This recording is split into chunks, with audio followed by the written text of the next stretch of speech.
Good morning, y'all. Happy Saturday. Hope you guys are having a wonderful start to your weekend. We are taking the new Jeep off-road. We bought a Jeep Cherokee and it's a 1996, so we just want to see kind of how it does. We bought it for $2,800, so it overall looks like in good condition. We aren't sure if someone tried to jump it. The front axle is a little bit like that, but we will see how this does on the trail. I'm in my Jeep JK 2016, sorry, brain fart. But just taking this new vehicle and my vehicle as just recovery in case out to Bear Valley. So I just wanted to take you along on this trip.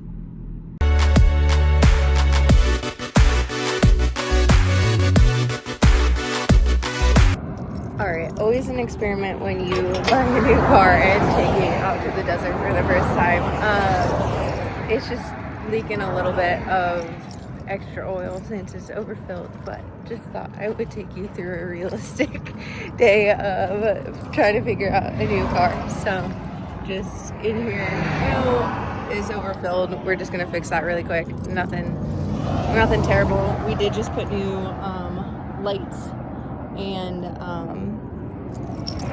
they look really good at night. So, and this is officially the JAPTOR. So great vehicle, love it. But just, you know, problem solving on the way. But yeah. All right, we officially made it to Bear Valley, and we are just taking a pit stop, just checking everything. Was leaking a little bit still, so I think he's just taking a little bit of more oil out, but it is freaking gorgeous. Puppy dog Ari loves going on road trips. Such a good like adventure dog with us, has been pretty much everywhere with us. Just fixing that a little bit. I assume he's just taking his quick disconnects off, but we'll see. But it is freaking gorgeous outside. There's a lot of people here, but I think it should still be good.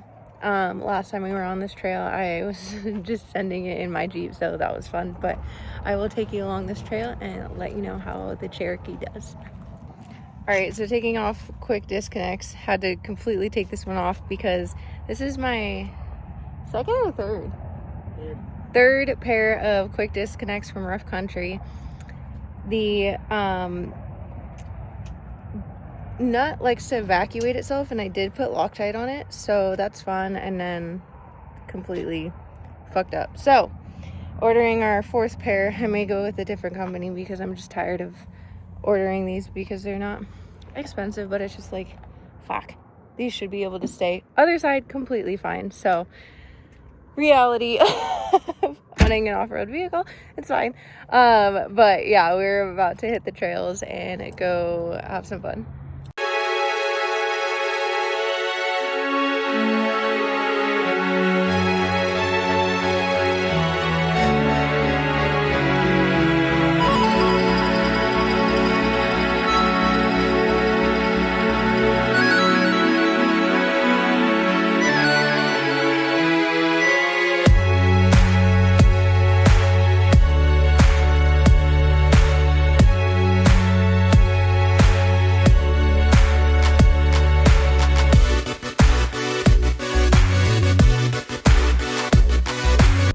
All right, I'll pan it to me really quick. So one of the many things, it looks like the fan doesn't kick on until like 210 degrees. So I think there's two switches that it came with. I don't know what people were trying to hook up to that. I assume probably the lights that came with the Jeep when we bought it. But we're gonna put the mechanical fan on a switch to make sure we can put it on before it hits 210 degrees, just because I think that will be a better option for that. But definitely had a couple pinstripes in I had to get over for that full size rim. I'm surprised he made it by both of us, but just good to know. Always recommend taking it on like a trip out, you know, just to see how it's going. Luckily we were pretty good at fixing things if it goes wrong on the road, and then I have I'm able to tow, so if needed, but hopefully it doesn't. I mean, it's running and driving. Definitely feel like this Cherokee we bought was jumped at some point. No salvage title, but definitely just like not dog walking, but like the frame, if you look at it, and then the wheelbase is just like slightly shifted, but overall looks like it's running and driving fine. Just like mechanical stuff, the wiring is insane, so we do have a fire extinguisher with us. Highly recommend that in all off-road vehicles, but especially overlanding, camping, all of that. But yeah, so that's kind of where we're at with this. He's letting it just cool down a little bit because it is getting really hot, but I also think that might be part of the wiring, but I don't know, we'll see.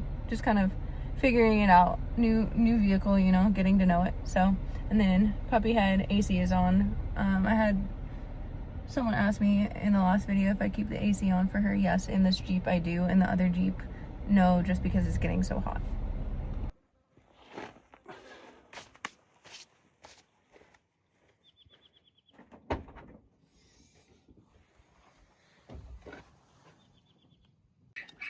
All right, so one of the clamps came off of the, okay, so his exhaust fell off. Honestly, it sounded better without the cats on.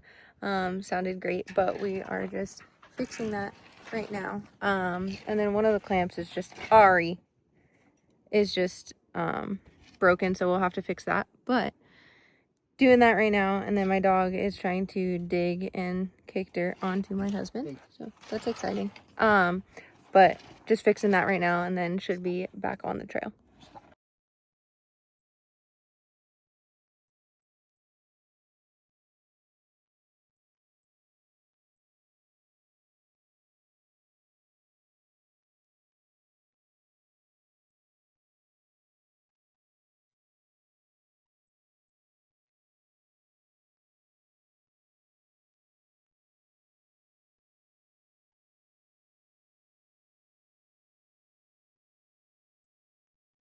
Okay, so definitely 100% not the outcome obviously of today we wanted, but at the same time I feel like it's definitely good that we were able to go out and have a recovery vehicle, because originally when we were supposed to take that out, we were supposed to go to Idlewild and Overland, so I think it's good that we ended up not doing that and then just tested it here first, and then jerry rig my quick disconnects really quick. But